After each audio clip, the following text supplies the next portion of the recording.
7 to 9, come keep with the show. It's a new era. Let's get it, let's go. From 7 to 9, it's Tingle and Co. What up, Lloyd? What up, Lloyd? You can call me him. I'm Shay Dixon in the whip with them RPMs. Gotta pull up to the chat and shit out to them. Now trying to ball like Big Folk, then get out the gym. Monday through Friday from 7 to 9.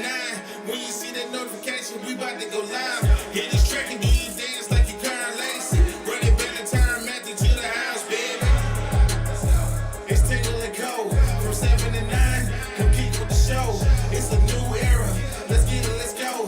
From 7 to 9, it's Tingle and Co.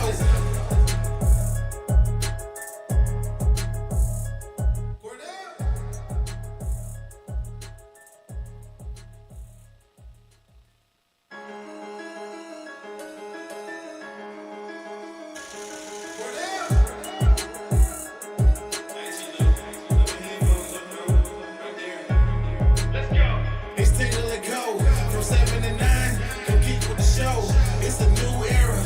Let's get it, let's go. From 7 to 9, it's Tingle and Co. What up, Lloyd? What up, Lloyd? You can call me him. I'm Shay Dixon in the whip with them RPMs.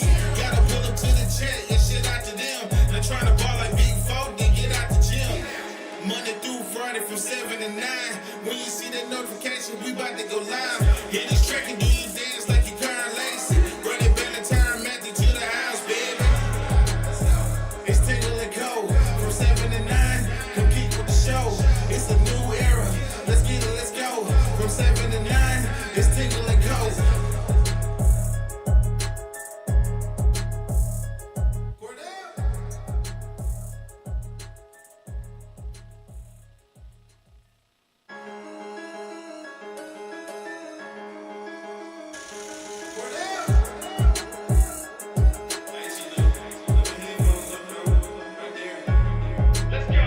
It's Tingle and Co.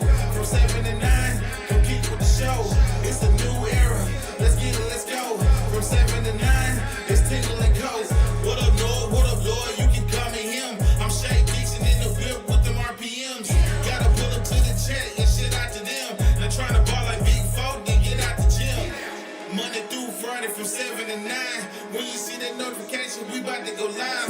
Hit this track and do you dance like you Karen Lacey. Run it back the time method to the house, baby. It's Tingle and Co. From 7 to 9, come keep with the show. It's a new era. Ba-ba-ba-da! It's Tingle and Co. Good morning and welcome in as football is back. Officially, did you feel it in the air this morning when you walked outside? Let's get it. Let's Let's go. Could you feel it? I fucking speared Lloyd Good. outside the car. That's why He was I walking up to We him. did Oklahoma drill in the parking lot, Yep. dude. Yeah, I just. It is 7 a.m. It is. But- it was 6:30 when we did that. It was Oh, well, yeah. What does Goggins say? Stay hard. Yeah. You cried. Football season is back. I'm a national champion. And Lloyd We're and national Jonathan champion. have walked in as national champions Wayne this Pickle. morning. Get you one of these, boys. Head coach Dwayne Pickle. Get you one of these. Oh, It's a ring. Shirt. As they won their national championship in 13 EA to 10 over Clemson. College Football 26 Dynasty mode. It weren't pretty. But football's back, man. It feels good. To bend over Dabo as twice. It is officially 1 month until game number 1, July 30th. Today, LSU and Clemson meet in Death Valley Jr. on August 30th. And the Tigers hit the Ponderosa today. Like Wolfgang says in the chat, let's hope LSU has a great fall camp and no injuries. That's what I like to hear. As the Tigers are officially on the practice field. It feels good. We'll let you know when we'll be out there checking out practice, getting the clips out to you guys, letting you all know. As obviously the players reported yesterday, got fitted for their gloves and their helmets and their cleats and the whole deal, and now they are getting on the field today at the Charlie Mack practice facility, Charlie Mack practice field. They'll be out there today. It feels like the weather is good today. It's going to be hot. You know how many times I peeked through that fence as a boy? Oh, countless. Countless. Going down the bowl games, just looking to see that green grass. It's the best grass in the world. It's the best grass in the world. Well, second best grass. Third best grass. Okay. Okay. I mean, I feel like all that the grasses come from the same place. You gonna list your favorite It's just grasses? the best grass. Yeah, well, he's gonna say Tiger Stadium Field, Alec Box Box Stadium Field, and then Alec Box is making a push for one. and then Charlie Mack. But I've had Tiger Stadium grass. I've had Omaha Yeah. grass. Omaha grass tastes great. It does. Good grass. Good grass. But yeah, the Tigers getting on that grass Yes. today. Do you have your favorite grasses ready? Because I do. Yeah, Lloyd can list his favorite grasses. I do, but you don't want to. He's a grass guy. He's a grass guy. I Grass am. guy. He's a grass. When you man. mature, you become a grass guy. Right. But yep, Tigers are getting to it. Excited for them to start Then practicing. you become one of those guys. you have the clip of them entering, getting ready for fall camp. They put out a little social media video of the fellas grabbing their helmets and their pads and their gloves and their cleats and getting ready to get to work. As I cut the grass yesterday and it was hot, I was sweating, and I sat back and thought, I was like, it's going to be a long month for these boys getting ready for Clemson. No one was Getting trying to these- hurt you or anything. No, I wasn't tackling Well, you don't anybody. I know wasn't that. running. I mean, yeah, they assume. could have been trying, but I didn't know of them trying. And I was not in a helmet or shoulder pads. Sure. I'm gonna come at you one day when you're cutting Yes, the in a grass. shirt.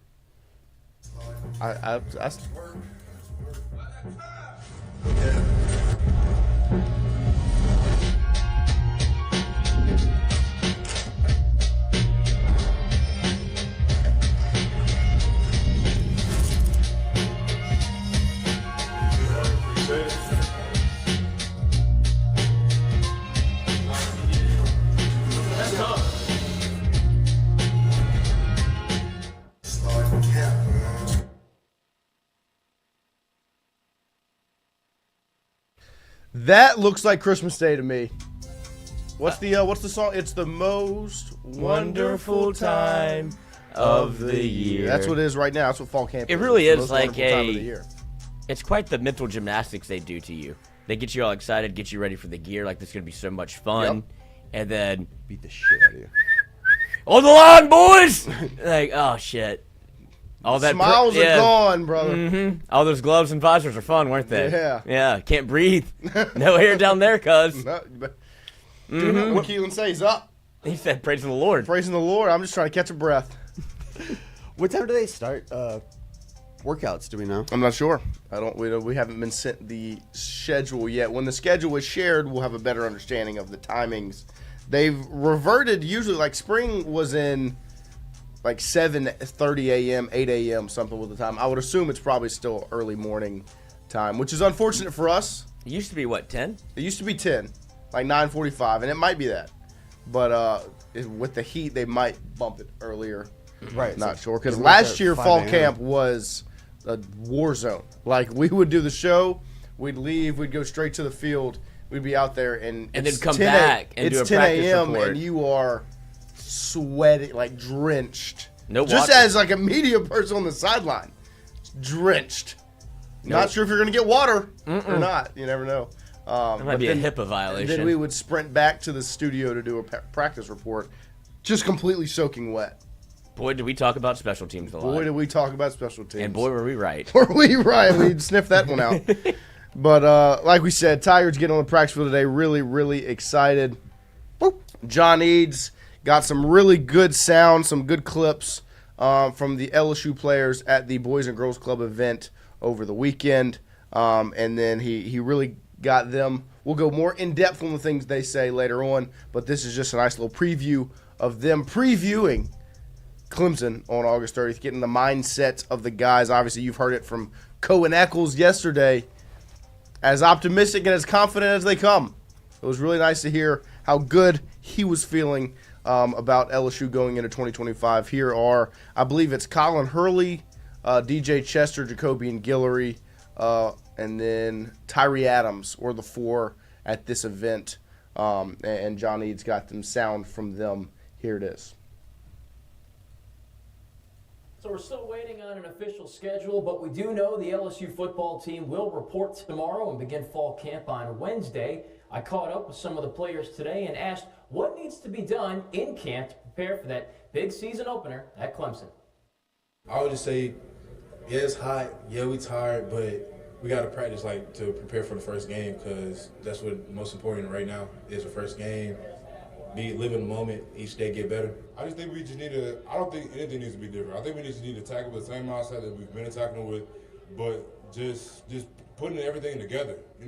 This summer has been it's been a tougher summer, not on just on us as a player, but like on our mental, because like we know what's at stake. Like we know what we have to do.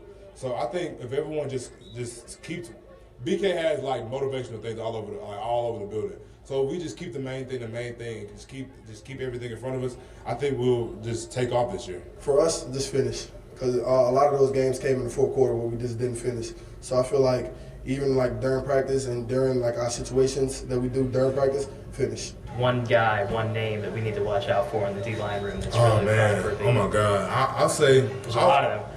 I won't even say one guy. I'll say every guy, because I think from last year to this year, the whole room has just made a big jump. And I just can't wait for us to finally put some pads on and just to see what we're all made about. This receiver room is loaded, huh? Yeah. How would you describe it to us? Fast, electric. I mean, good hands, good speed. I'm just really excited for that first game. I mean, fall camp coming up. I'm just really excited to see what they got. Because I mean, I wasn't here for a lot of spring, most of the spring actually, but I got to see those last 2 days, and I got to see how fast and how exhilarating they really are with the ball in their hands. So I'm really happy to see what they do during fall camp and how hard they push each other to make the team better.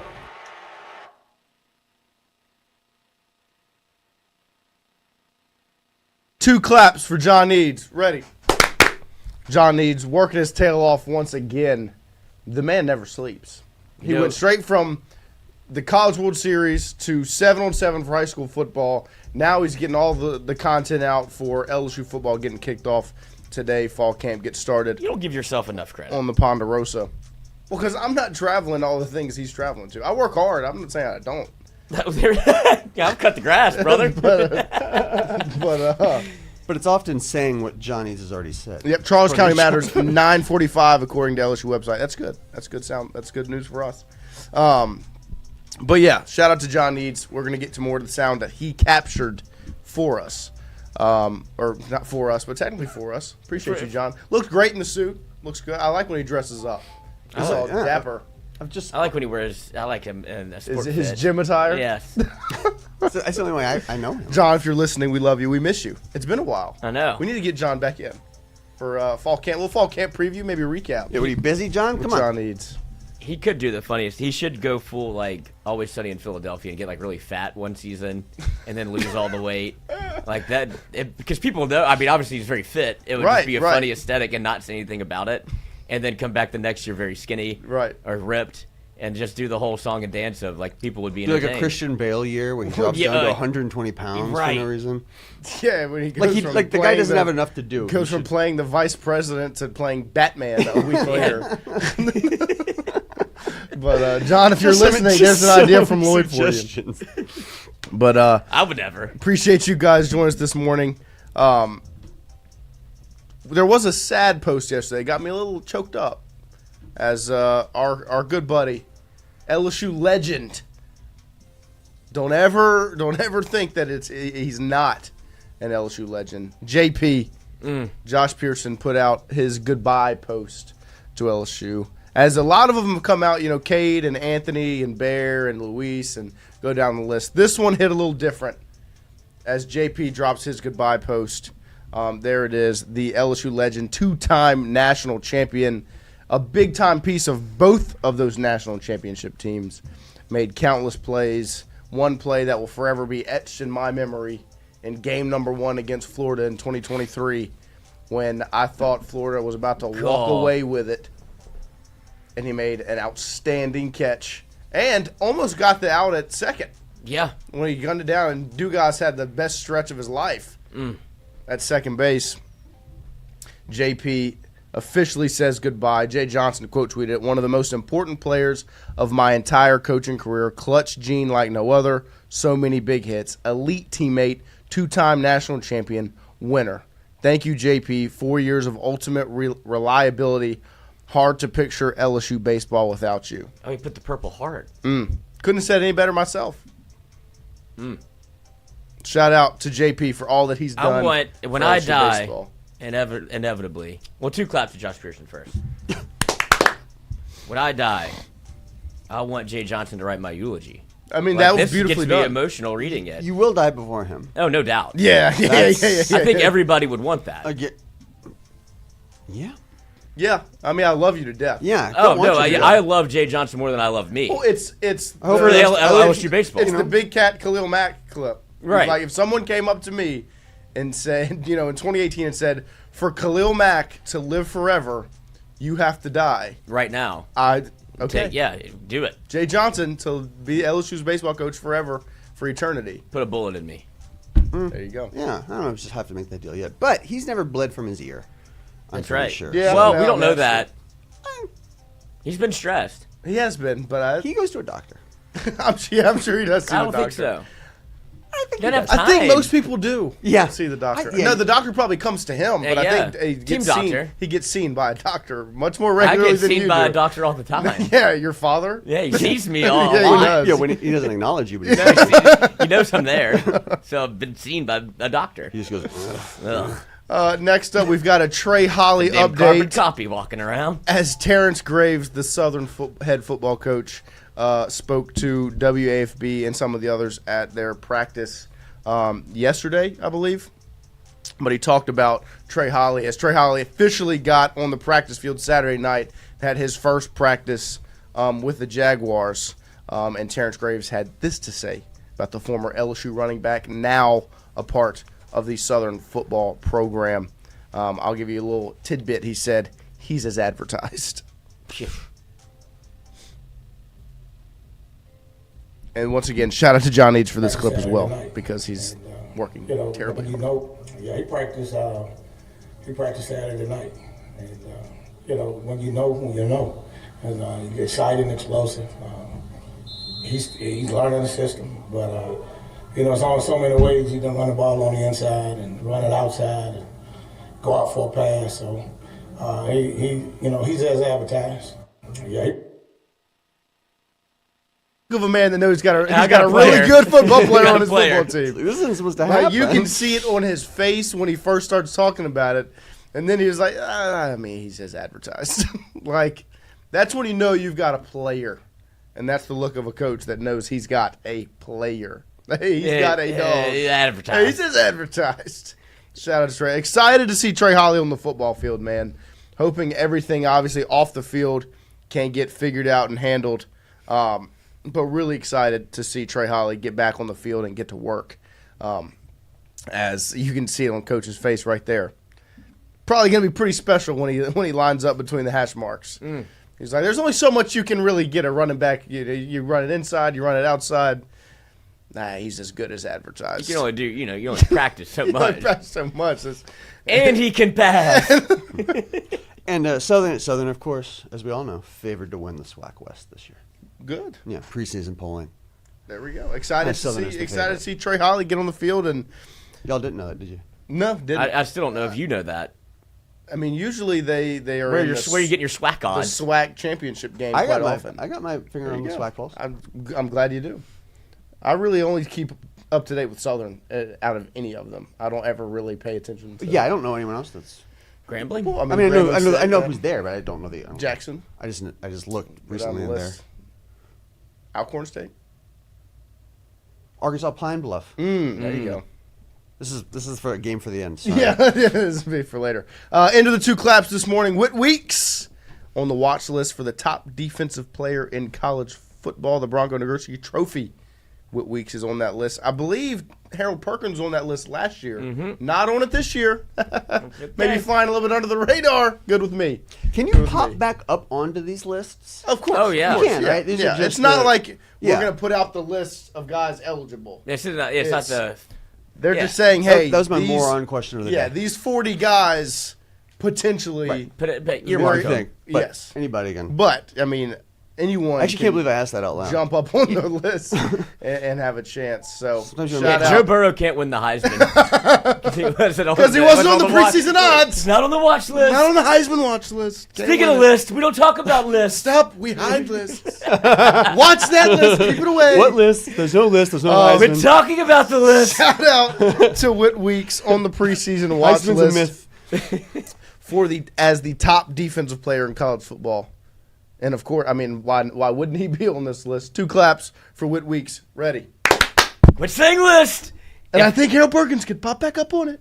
Not that list, but this list. This list. If Whit Weeks' name was Bronco Nagurski, I wouldn't flinch. I mean, it looks, I was just thinking, it like, looks pretty. It looks is pretty, there a more football name Bronco Nagurski. than Bronco Nagurski? Dick Butkus was a pretty good. That's a football name. Yeah. Bronco Nagurski But, up like, there. Yeah, no, it's up there. They don't make Bronco Nagurskis anymore. I mean, there's some really good football names if we really want to get into it. Mike Ditka. Yeah. That's a good football He name. never had a choice. Never had a choice, buddy. Like, you're a football player. John Elway. Bronco. I mean, just go through the award names.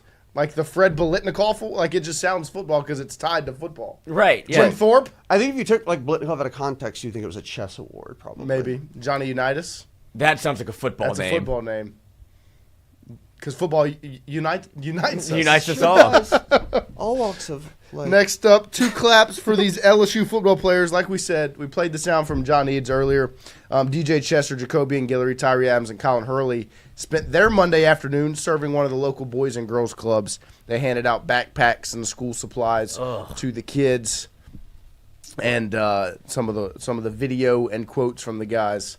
John Eads posted on his Twitter. Then back to school shopping. Back to school shopping is like the worst part was when you would go to Walmart, especially like in like high school, when you can finally drive yourself to the store. You're walking through and it's like the end of July. You still feel like you're still in summer mode. You're not even thinking about school yet because you still got 2-3 weeks left, and you see that Walmart section that's all yellow.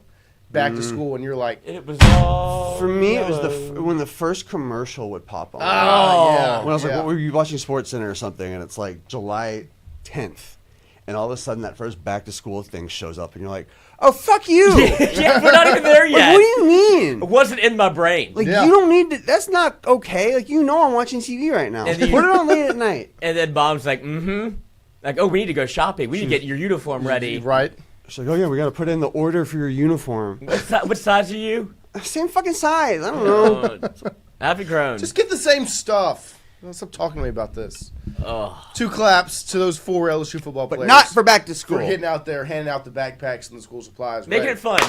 Yes. Making it fun. I mean, that would be more fun. Yeah. Back to school shopping, instead of going to Walmart with mom and dad, you get to get a backpack handed to you by Jacoby and Guillory and Tyree Adams. A handful of LSU football players teaming up with one of the local boys and girls clubs locations to give back. DJ Chester, Jacoby and Guillory, Tyree Adams, and Colin Hurley handing out backpacks filled with school supplies to the kids, with school starting back up again soon. Them seeing the student athletes and us getting a partner with them, they get to really see opportunities that they can have. They're not just athletes, but they're student athletes. So the education part is something that we push to our members, and the team, they really talk to them about like some of their goals and aspirations, and of course the importance of giving back. So having Jacobian and DJ give back to the kids is showing that actually in action. I've been doing backpack giveaways in Atlanta since I first got to LSU, and I wanted to do something in Atlanta and in BR. And then I talked to my teammate, Jacoby Guillory. He was like, yeah, let's do it. So we just teamed up to do with the Boys and Girls Club. I was a part of the Boys and Girls Club growing up, so I know how it is coming to the Boys and Girls Club, having fun during the summer and during the school year. One takeaway from that, as awesome it is that they're giving back to the youth in the community and putting a smile on these kids' faces. Tyree Adams looks like a monster. He's getting the gray shirt, saying one can't get underneath the tent. Big for the tent. I mean, have you ever seen a left tackle? Let me introduce you to left tackle, buddy. I feel real good about the offense. Yeah, I feel much more confident looking at Tyree Adams right now. Is on the offensive line, and they fit in the tent. And he looks like a grown man. He looks like a grown man. Like the goatee, strong. Man. Yeah, feeling much more confident looking at these guys. I mean, I don't know where his hand starts and ends. Tyree Adams, it looks like a monster. Maybe it's because the children are so small, but he just looks he's massive. Next to Jacoby and Guillory, whose name is Tank. Yeah. Speaking of, Tyree Adams. Excited to see these guys get back on the football field, that's for sure. Way to be big. Yeah, way to be big. It might suck right now because you can't get under the tent, but when you put the helmet and the pads on, you'll understand. Hey, yeah, whenever you get to build the tent, yeah, that's gonna be a big bathtub. There you go. Shout out to those fellas. Shout out to Brian Kelly throughout the first pitch at the Rougarou game last night. And I want to give Brian Kelly 2 claps. Look, it was not a strike. It landed in front of the plate. But the part that I respect the most is he could have went over there and did this little number right here. He could have went. Puh, farted one out. Puh. And just flicked it right over there. But what did he do, Lloyd? He just hummed it. Fastball. Right at him. And I respect it. I'm all like, for it. Looked like one of those Cleveland guys that's been throwing the intentional balls to start the innings, you know? Yeah, that is a conversation. Like he put some meat on it. I mean, like. But he could have just. That's literally the pitch that those guys have been throwing. He could have just chunked it, but he said, you know what? It's not competitive? No, I'm saying that. And honestly, way to block it up. There are players out there. Please. Former Tiger. But I respect. Shout out to BK for not going up there and just trying to play lollygag the PR game, because you can do the PR game and just protect yourself. He definitely had intentions of throwing a strike. Like he wanted to hum this down the middle and be like, ah, yeah, you know. But 2 claps to BK for going up there and actually throwing the baseball ready. That had a lot of. I coached my son's little league team, and it's like, all right, he was. Kid, maybe my son wasn't the best at home today. Why don't you get in the batter's box energy? Like, I'm striking you out. Yeah. Like that over-the-top move from about, if he was 55 feet away or 40 feet away with the L screen, this is like, today's going to be a tough day at the dish. Because he brings it, like, this is L screen throw, right? Yeah. Like, that's definitely dad energy. No, I mean, that was good stuff. I'm glad. Because you see it countless times. People just go up there and they just... Some people don't even throw it. They just wave, hand the ball back. No, BK that was intentional. They just hold the ball up like this. Ah, yes. I wish he'd done like George H.W. The full Sydney Sweeney like leg raise. You know that famous where she threw it out at the Red Sox, you know, and she got it all the way up in the little big leg kick. shorts. He could have done a big leg kick. He should have done a big sexy leg kick. The pirouette. That's the only way. Maybe when you get to he could have done the Bronson Arroyo. Yeah. But look, wait, there it is. Yeah, get that big leg kick. Tiny shorts. Next up, Tommy White. Straight down the middle. Speaking of baseball, Tommy White, former LSU Tiger, has been promoted to AA. He's making his way up the ranks there in the minor league. One of 2 LSU Tigers in the A's organization that has just been moving on up. Gage Jump, obviously, balling out. And now Tommy White getting called up to the Midland Rockhounds in AA. Shout out to Thomas. It doesn't even look like him. The A's? Looks different. He definitely looks different. I mean, he had to cut his hair. It's coming back. And it's grown back. The A's know what they're doing. I mean, like they always have. They got the 2 best rookies in the American League. Yeah, they just don't. On the same they team. just don't pay players. Yeah, they just lose them. But I mean, they bring dudes in, man. They draft well. They draft well. So 2 claps for Tommy White. Ready. Jesus. Sorry, I just. Last but not least, the LA Bombers Gold softball team. I think it's maybe 15U softball team. 14U softball team playing in the national tourney. 103 teams in it. And this team here from Louisiana around the Baton Rouge area made their way all the way to the Elite Eight, and I think finished in 5th place as the Louisiana Bombers Gold 2010 Nobles. Shout out to these young ladies for making the run up in, I think Indiana is where they're at. It's not close. And the way this kind of works is you don't know how long you're going to be there. Kind of like Omaha. You just go up there, and as long as you win, you're staying. So shout out to this team as they've made their run into the Elite Eight and finished 5th in the nation out of 103 teams here from the boot. 2 claps. Ready. All right. To football we go. LSU football, like we said, on the practice field today. Fall camp getting started, man. It literally is the best time of the year. I was so giddy thinking about it this morning whenever we were, while I was getting ready and I was going over, what are we going to talk about today? I'm like, oh, wait, it's day 1 of fall camp. Football has returned. Feels good. Feels good. Obviously, you heard some of the players talk about it to Eads earlier.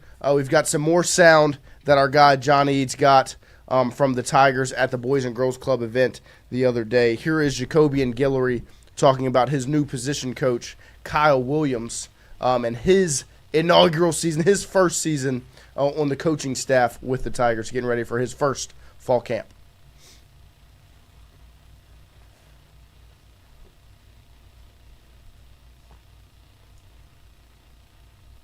You're fully healthy, you're back, you're ready to go? Already, yeah. Just fully cleared and everything, just ready to pack some pads on. You like Kyle Williams? Oh, yeah. He's like, I've been hearing about Kyle Williams since I've been a recruit. I think Coach O was like comparing me to him when I was getting recruited one time, and I went home and looked him up. He was still playing at the time, so I think just being able to have that moment when I was a recruit, and now this be my last year, I think, like I say, it's another full circle moment. And I think this year for me is just set up for greatness. And then just one guy, one name that we need to watch out for in the D-line room. That's Oh my God. I'll say, I wouldn't even say one guy. I'll say every guy, because I think from last year to this year, the whole room has just made a big jump. And I just can't wait for us to finally put some pads on and just see what we're all made about.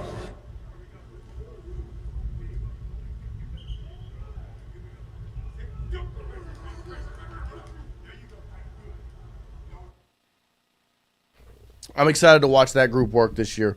As much as we've talked about the offensive line, that was the way we were talking about the defensive line last year. The offensive line conversation going into 2025 is what that was the same conversation around the defensive line going into 2024, and now it feels like that's completely been turned around, just from a depth standpoint. And you heard Jacobian talk about it. Kyle Williams, obviously the position coach. Jacobian being a part of this group. He has been a part of a lot of different defensive tackle rooms with a lot of different defensive tackle coaches. I think 8 coaches in his 6-year span at LSU. Coach O recruiting me. Right.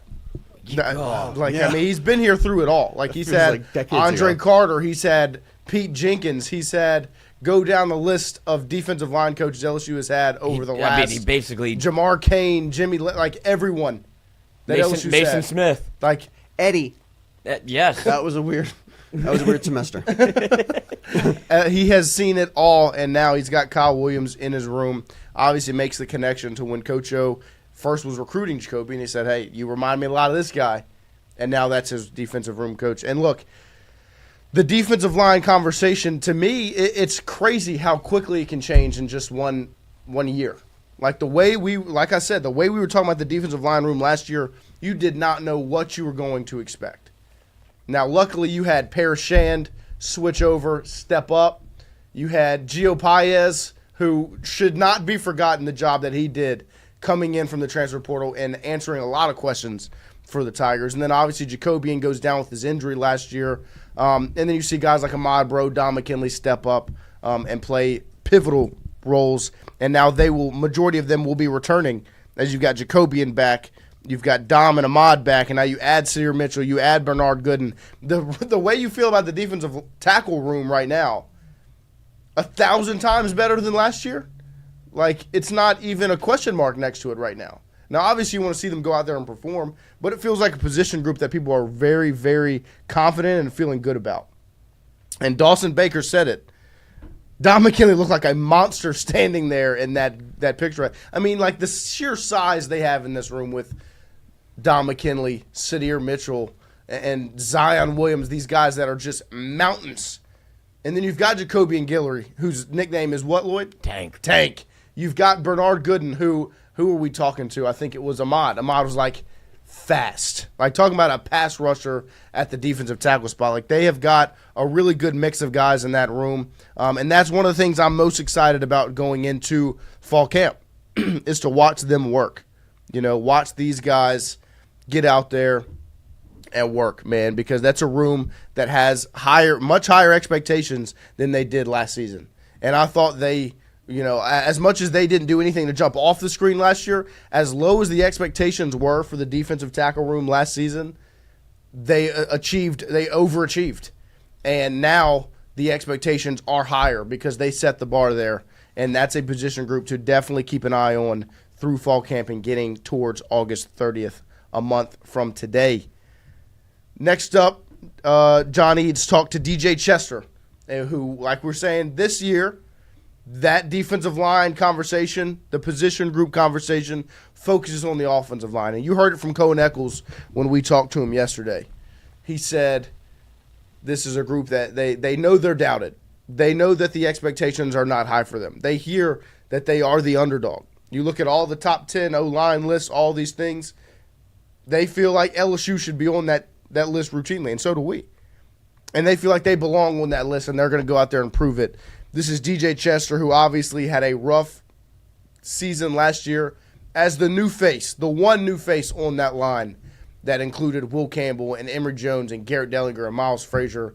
DJ Chester was thrust into the center spot, and now he will be moving to 2025, potentially moving positions. This is him talking about what this coming up season could look like for him. I feel like the spring went really well for me.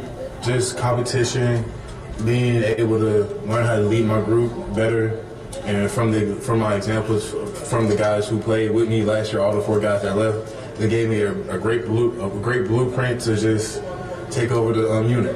What's like the one thing you really wanted to get better at during spring, during the summer from last season?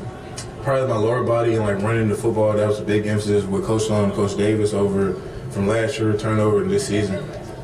And then, obviously Braylon's in there, and you could play anywhere in the interior. How do you kind of approach this camp knowing that, you could play 2 different positions potentially? It is what it is. Whatever I can do to make my team better and whatever I can do to raise my draft, I don't care as long as I'm out on the field. Right. And this is your redshirt sophomore year? Yes, sir. Okay. What do you think is just the one thing y'all got to do different in fall camp to get ready for game 1 versus the past 2 years? I would just say, yeah, it's hot. Yeah, we tired, but we got to practice to prepare for the first game, because that's what most important right now is the first game. Live in the moment, each day get better. There is DJ Chester, redshirt sophomore center, interior offensive lineman for LSU. We'll see where he ends up. Shout out to John Eads for this sound. Make sure you follow him on Twitter at John Eads WAFB as he continues to do excellent work. On to the offensive line conversation, Lloyd. And I'm going to pose this question to you. Do you feel as if this group will maybe overachieve the expectations similar to how the defensive line did last year? Like we were just talking about how expectations were not high. Guys stepped up, made it happen, whether it was young guys, transfer guys, and really became a solid enough group. Didn't do anything that really jumped off the screen, weren't making these big-time plays, but they did their job to help you win games. Do you feel like the conversation will be similar in 2025 for the O-line? I think it's paramount you start off on the right foot, because everybody's going to be pointing at one thing, and I think people have already made their mind up as to what the quote-unquote weakness is of the LSU football team. So if you start off with the, poor performance, but you're going up against a Clemson defensive line that is littered with day 1 picks for the NFL draft. The task is not easy. But I do think people are going to be watching with a bit of a furrowed brow to go, what do I have to get? We know LSU fans. They're going to want to get mad at something. And now everybody's attention has kind of shifted to the offensive line. It's very easy to see offensive line play when it's not great. If you can go unnoticed on the offensive line, that means you're doing your job. And so if you can do that, become not a talking point, then I think LSU's offensive line has done its job. But I think it's paramount that you don't give that any sort of credence early on. And I know it's Clemson week 1, but that's where you're going to be tested early. And I think it's important that you don't want – it's going to be very easy to point to the offensive line if you see Nussmeier on his back all day. Right. Or you see, hurried throws, him off his back foot, interception. When we get out the portal, who's playing where? And then people are going to start playing offensive line coach, pretending like they know what they're talking about. When you don't know how to do that job. I don't know how to do that job. Nobody's going to do that job except for the coach that does that job. But I do think it's important, because you want to see the run game improve. You want to see the transfer portal pieces that you put in make an impact.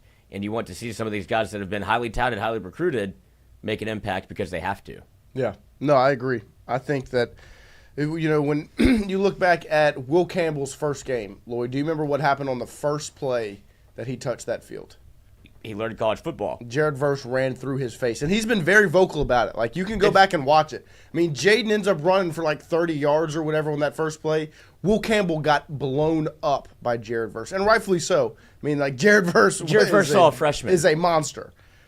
And so, like, to me, that's where there could be a similar situation this year. Like, that first drive might be a little rough for the O-line against Clemson just because it's, hey, you have to call some stuff to be able to help them out. Yes, get them comfortable. And it's not going to be easy to get comfortable. It's going to be loud. It's going to be an away game. Yep. Kick the fucking ball. Yep. Like, let them get the environment settle in a little bit because the defense. Watch your defense perform. The defense has now kind of become the more veteran-laden part of the squad when in terms of like the 11 that you put out there. They've been in this environment. They've played here. They've done that. Yep. Like Monster Lane was in the ACC. Yep. He understands it. So like let them go out there and play, settle your feet, get a 3 and out, get a stop, whatever, and then you can go in there with a little bit of momentum. Right. As opposed to taking the football and then putting pressure on. Like, that's your one young group on your entire team. That is the only group that has youth to it and inexperience. Everything else, and that's where the conversation resides, is defensively, you're a veteran defense, besides potentially one freshman who, as time goes on, I think he's going to end up starting game one. Because I watched Stingley versus Texas the other day, and I was like, I think it's going to be it's going to be a replay of that with number 3 in purple and gold. But we'll get to that later. That's the only room on your team that has inexperience. That is not a veteran group. Now, you brought in experience. Obviously, Braylon Moore, Virginia Tech, has played in the ACC. You're hoping he'll be in there. He'll be able to, hey, we're good. Josh Thompson played in the Big Ten. Been to the horseshoe. Played against Michigan. You know, like he's been in environments a lot similar to this. That's where I think that's why you brought them in. Yes. Those are like paramount for game one. And you heard DJ Chester talk. I don't care as long as I play. Yeah. Like, and he's already talking about the draft, and he should be like he's a legitimate player. But I think that you put like you'll see obviously the previous practices leading up to this, like there was Thompson and Moore running with the twos. It's like you have to give the guys that have been here the opportunity to defend their spot or be able to like this is how it goes. Like we're walking you along to this journey. Like we're not gonna just throw you in. You're a starter. Right. But through fall camp, like I would be hard pressed to not see Braylon Moore have the first one. Both of them on that starting five. Garrett Nussmeier's hands between his legs. Right. There you go. What a picture to draw. Picture to paint. But yeah, look, I think that this LSU offensive line, like this is how I feel about the room, is you've recruited at such a high level, and now it's really okay. You've brought these talented top tier talent. Like look at Tyree Adams. Like if he was following after anyone not named Will Campbell, you would probably feel super confident about him at left tackle. You know? Do what? He'd have played last year. Right. Like he'd have been starting. But he's following after one of the greatest offensive linemen in LSU history, where Will Campbell stepped in as a true freshman and has just been dominant through 3 years. And now he's coming in and you have Tyree Adams following behind him. But look at him. It's a mountain of a man. You brought him in to be your left tackle at some point. Now's the opportunity. That's why you recruited him from St. Aug as the number 2 O-lineman in the state of Louisiana behind Lance Hurd that season. 6'7", 310 pounds. That's an SEC offensive lineman. Like, that'll play. 6'7", 320, you said? 310. 310. I mean, Cohen Eccles was 6'4", 315, and we were like, when he walked in here, Tyree Adams, he can't fit through that door. No, he literally can't walk in here.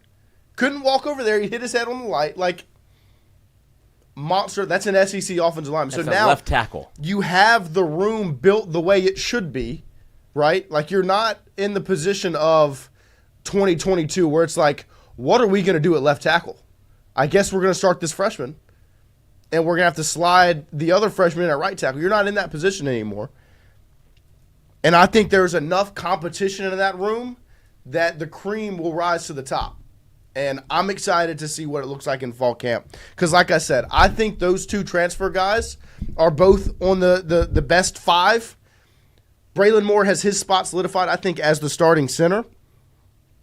Josh Thompson's the interesting one to me because I don't know where he's going to be lined up at. Like, is he going to be a guard? Will he play tackle? It really depends on who those other guys are, because I think right now, Tyree Adams is your left tackle. You've got Braylon Moore at center. Those two, to me, feel like essentially set in stone. And look, this is me just guessing. Fall camp has not begun to my eyes yet. I have not seen it. There's nobody telling me these things. But you've heard Tyree Adams was the swing man last year, started in the bowl game, was consistently the left tackle with the first group every single time. And he was always the guy right behind Will last year. So I think he's the left tackle. You brought him in here to be the left tackle. 6'7", 310. That's your left tackle. Braylon Moore came in to be your center. And after that, Josh Thompson's on the best group, but will he be at tackle? That depends if Cohen Eccles takes that guard spot. If he's at guard, that means maybe Weston Davis is really good at right tackle. Will Chester be your left guard and just shift over and make it look pretty simple? Or will it be Paul Mabanga getting another chance at left? You got a lot of competition in that room. And like it said, Exoda says in the chat, the cream has to rise to the top for this team to compete and end up where we expect them to be at the end of the season. I mean, you've also got a couple 5-star freshmen, right, hanging out back there. And who knows if one of those guys comes in and blows somebody's mind, right? I mean, so correct me if I'm wrong on this, right? But it feels like the difference between the offensive line this year and the defensive line last year was there were a couple guys that were brought in the D-line, and like no shade to them whatsoever, but they were kind of brought in to patch holes, right? It was, we needed these transfer dudes to fill spots. Whereas this year, the top to bottom talent on the offensive line, there are more like true horses in there. Right. So it's not as much guys that are coming in to like just patch spots. It's coming in to like raise the level of experience and competition, but the toe-to-tip talent in the room is, I think, it's like pretty significantly better. Yeah. No, I agree. Last year's D-line was. And, if that turned into a bend but don't break, get the job done kind of group, I think there's more potential for these guys to become an elite unit. Or, at least a plus unit. Yeah, no, I agree with you. I think that's a really good point because, like we're saying, we're comparing the O-line this offseason to D-line last offseason. The D-line has had the position coach change every single season. Offensive line has been Brad Davis since 2021. Like, he has built this room, and so that's why, with your point, I think it's in a better spot than the D-line room was last season, just from a talent perspective, because last year, like you said, you had to get Gio Paez here to fill that gap. Because without him, what are you going to do? Who are you going to play? Paris Shand is trying to put on weight. Ahmad Bro is crushing double cheeseburgers from Whataburger, just trying to play D-tackle. From an offensive line standpoint, you've got the horses. It's just about getting the right guys in the line. And like Fatboy Slim says, there's no time for musical alignment. I agree. This is not a group you want to see get mixed around. I think you will. All the time. I think you will. But I don't want to see, you don't want to keep mixing it around going into game 5, game 6. Like, you don't want that to be that musical alignment. Now, week 1, you might see some different guys get some different opportunities. Like, you put out a group and Weston Davis at right tackle, maybe it's just not coming together.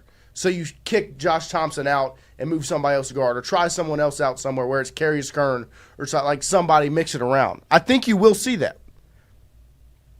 But you don't want to see that continue too long into the season. Like, that's what this stress of fall camp is about to be. Who's our best 5? Is Bo Bordelon on that best 5? That's a name we hadn't even said yet. That's your Iron Tiger of the year. Like, Soda, you should have your 5 locked in after the first couple weeks of camp. That's the hope. That's what the biggest point of fall camp right now. If I'm making a list, and maybe we can do this later on down the week, make a list of our biggest focuses for fall camp.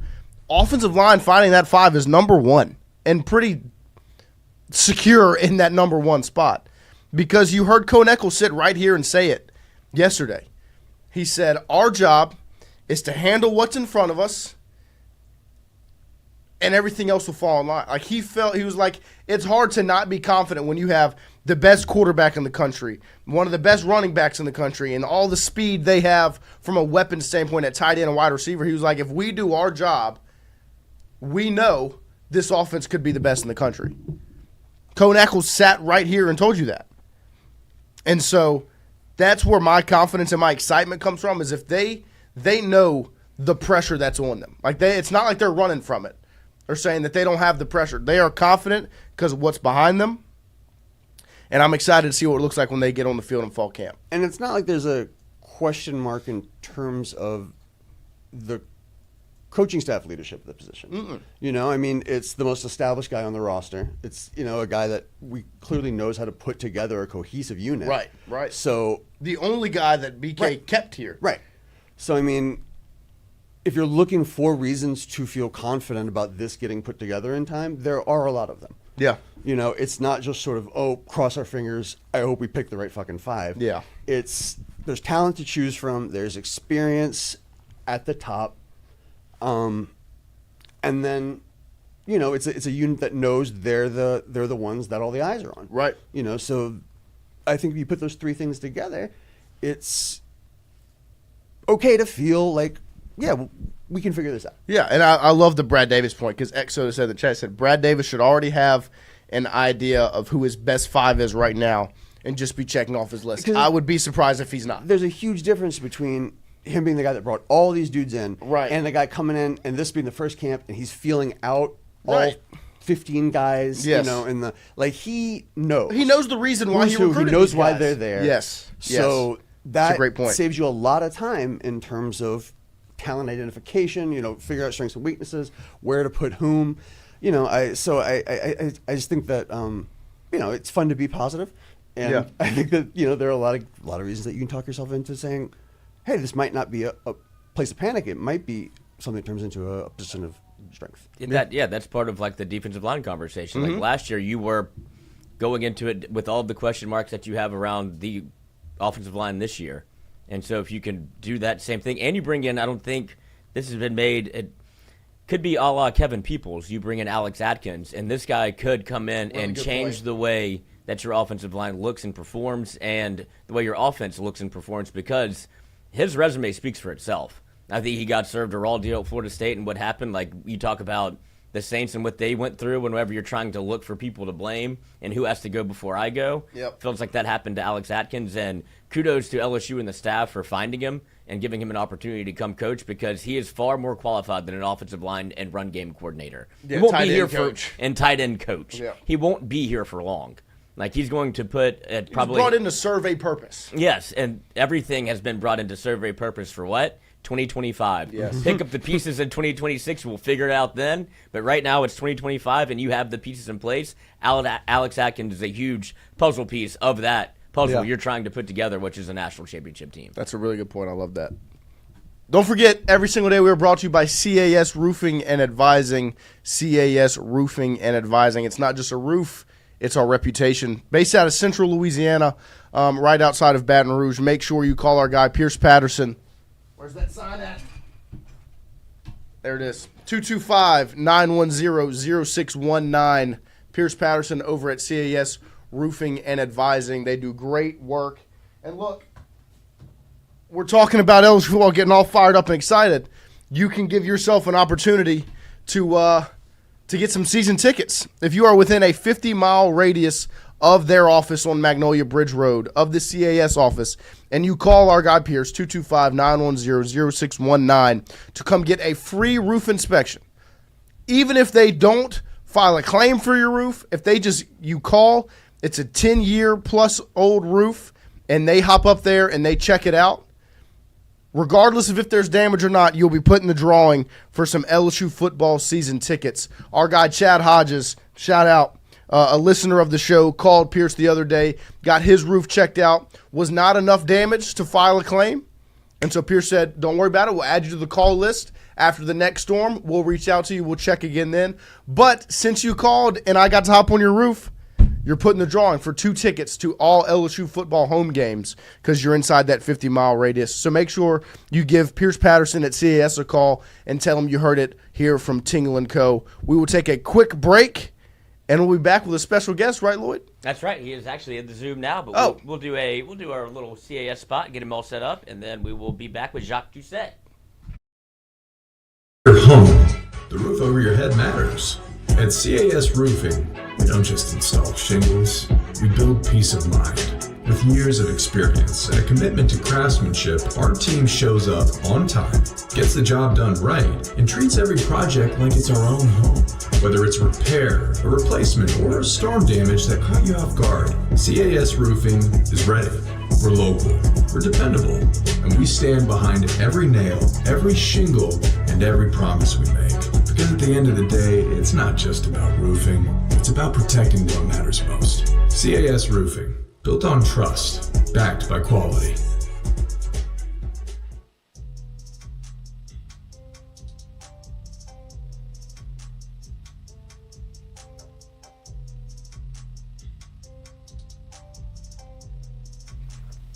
All right, welcome back here. Hour number 2 getting underway.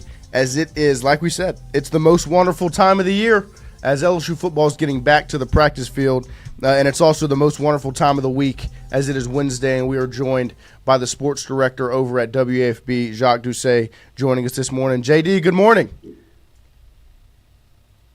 Hey, good morning. I'm standing outside the Spectrum at South Downs, and to my left is the Bulldog, and I'm guessing that the two of you have spent more time at one of those than the other, but I'm not sure. Hey, I'd like you to take your pick on which one of us is hanging out at which spot.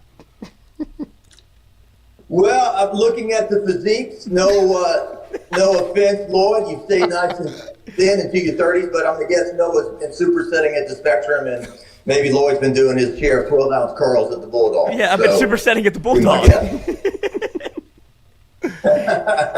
Yeah, well, I mean, it's like the memes that are going around, right? Richard Simmons and Ozzy Osbourne both lived to be the same age, So one guy was pumping his body full of drugs, snorting ants, cocaine, not sleeping. The other guy was sweating to the oldies and telling you to exercise and work out, and they both make it the same amount of time. So, live your life. Have fun. There you go. Different ways to skin a cat. Yep. Yeah, I mean, Jacques, I know you haven't met me in person yet, but I have a physically perfect physique. And I actually woke up with the Bulldog this morning. So, yeah. And with the Bulldog. Yeah, I had with a Bulldog, but... It's hard to be so perfect, right? I mean... I thought he was going to step his in about it. Don't let other people's insecurity bother you. There you go. So. Well, JD, it is the best time of the year as LSU gets on the practice field today as fall camp has officially kicked off. What are your expectations or the things you're looking for specifically going into fall camp in 2025? Well, I was halfway joking, halfway being serious at work last night. I said, you know what? I could probably play video from LSU spring practice and nobody would know the difference, right? I mean, you go out there, you may see the same 3 or 4 drills to start. I think we can shoot the first 15 minutes of video, and then we can stay the rest of the time. And seriously, I appreciate Brian Kelly because I've been at Channel 9 since 2001, and certainly I remember coming to practices with Jerry DiNardo in the late 90s, and I think it was around 1999 where pretty much the media was shut out of practice for the most part. You could come shoot a few little drills and then they throw you out. But we get to stay and watch the whole time, so at least we get to stay and watch some competitive drills. We get to see them, competing against each other and, really get a true sense of who's standing out and who's not. And it's going to start with the quarterback. I got my latest edition of 225 magazine, and there's Garrett Nussmeier, big on the front cover, big color photo, Nuss bust, and he's the face of the team. He's arguably the top quarterback in the country returning, or at least in the top 5. And, how he protects the football, how he still makes plays in the passing game. I think the group that I'll be watching the most in connection to Garrett Nussmeier is the offensive line. Certainly replacing 4 guys who are now who have been drafted and moving on to the NFL. That's where it starts. I know they got 2 out of the portal that I think they figured could start right away. But if you can't run the football with any consistency and you can't protect your guy, you're going to see what happened at Texas A&M. You're going to see what happened against Alabama. Florida, they ran the ball, and then they couldn't score any touchdowns last year. The 3-game losing streak they had that threw the whole season off course there. So, Caden Durham is your leading guy back in the running game. Certainly, Caleb Jackson, you'd like to have him give you the taste of Leonard Fournette, Jeremy Hill, the big back that can, deliver some power.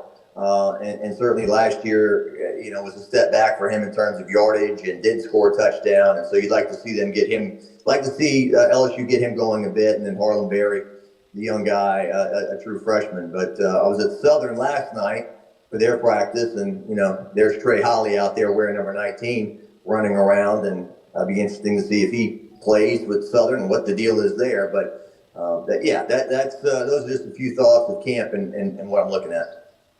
Yeah, and I think one of the things that's most surprising to me is, obviously there's a lot of, like you said, there's a lot of things to be looking at going into camp. And for the past couple of years, really since 2019, the LSU defense has not been up to par whatsoever. And now it feels like it's really not that much of a talking point going into 2025 as the expectations have been raised. Obviously, they made the transfer portal additions, but is it surprising to you at all that it's not being made more of maybe a concern going into the season?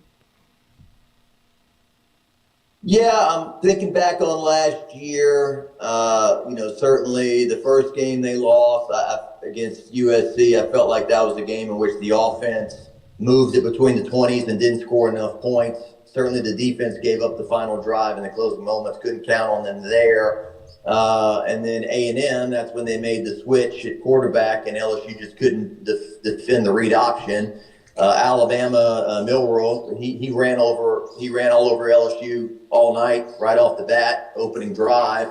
And then Florida, they really didn't it's not like they really lit LSU up, but they scored enough points, obviously, to win. So I look back on last year, and I feel like, the defense wasn't outstanding, but they were obviously much improved from the unit they were in 2023, where, Brian Kelly kind of turning the knife on LSU fans with the comment, we had a national championship offense in 2023, but we didn't have a complete team. And, that's a tough thing to deal with. I mean, looking back, that team goes 9-3 in the regular season. And if Jaden Daniels isn't on that team, I don't think it's a reach to say they could have gone 5-7. I mean, he even at 9-3, masked a lot of the deficiencies with the way he played. So I think there's a lot of confidence in Blake Baker going into year 2 as a defensive coordinator. I think there's likewise a lot of confidence in Corey Raymond being back for his second year since initially departing. I think that there's a lot of confidence in Kyle Williams taking over as the new defensive line coach and his experience. But certainly they still have a lot to prove.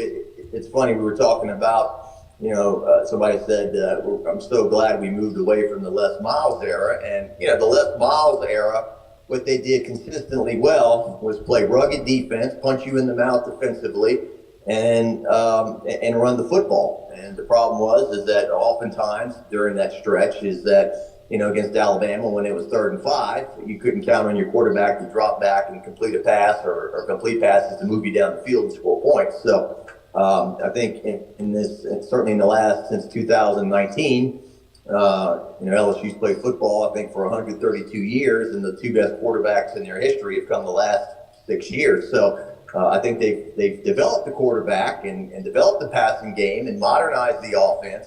But the defense has certainly not been the defense of old. And so you would like to see that continue to progress. And especially when you're going on the road the first game in this hostile environment. Your offense may have some problems getting their feet underneath them early on with the crowd noise, new offensive linemen, and that kind of thing. You'd like to be able to kind of maybe lean on your defense a little bit to settle you in and get your feet underneath you and try to quiet that crowd a little bit when you're starting in such a hostile environment on the road.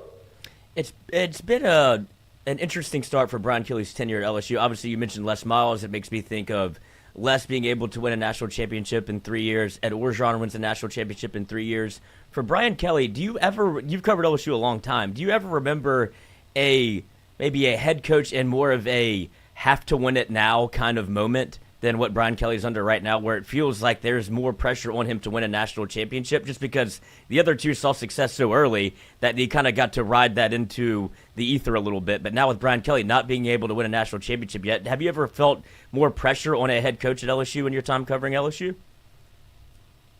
Well, Lloyd, yes and no. I mean, What has not changed is the fact that he's got a 10-year contract that's 90% guaranteed.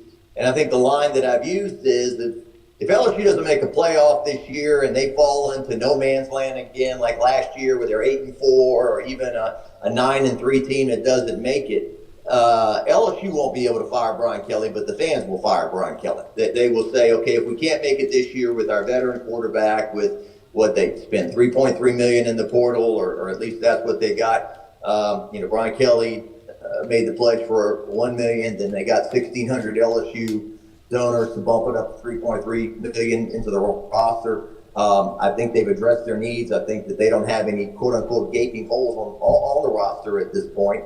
And so,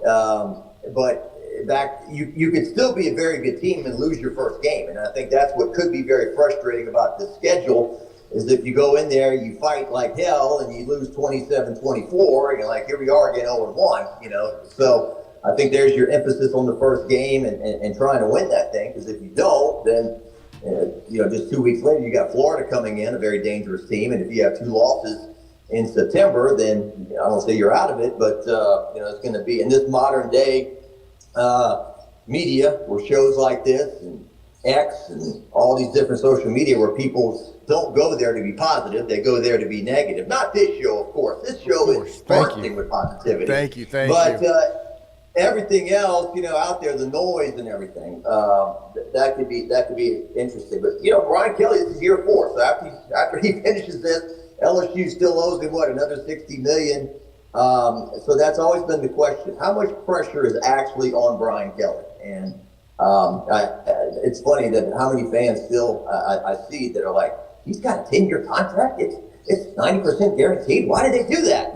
So well, I think at that time it was a case of Lincoln Riley was out of the mix, and we got to get a coach to the podium. We got to get a coach. We got to start this thing, and maybe Brian Kelly kind of held all the cards and said, okay, you want me to come to Baton Rouge?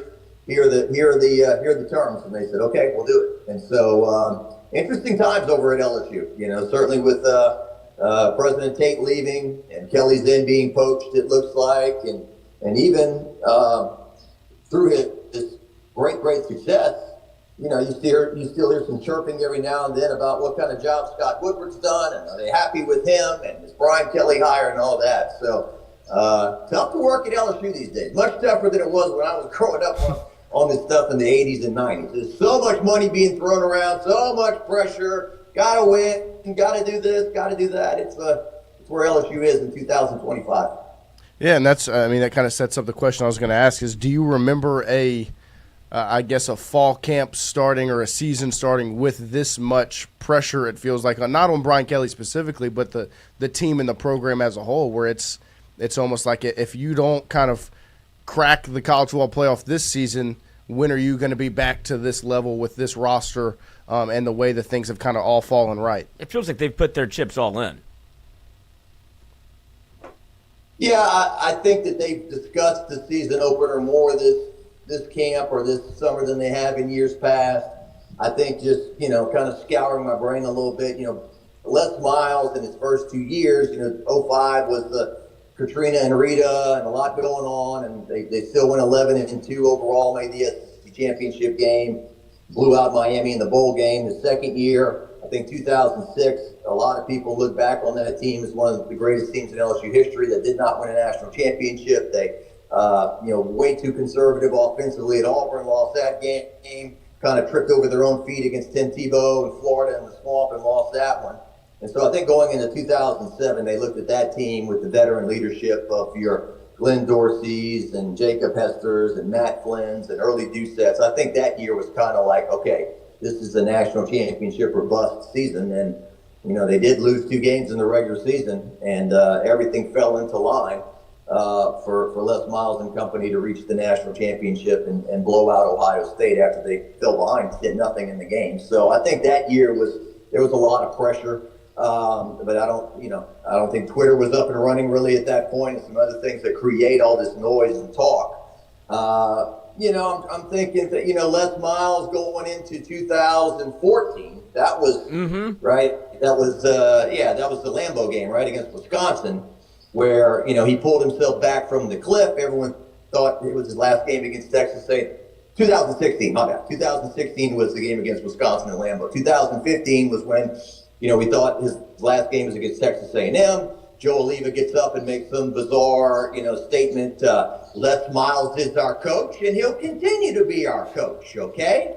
And I think Scooter Hobbs was like, why didn't you say that a long time ago? Scooter. And I think Oliva said, because I said I'd say it at the end of the season. And so that was, that goofy thing, and bringing him back. So, yeah, I think 2016, we had Kendall Beckwith and Tre'Davious White both announced they were coming back.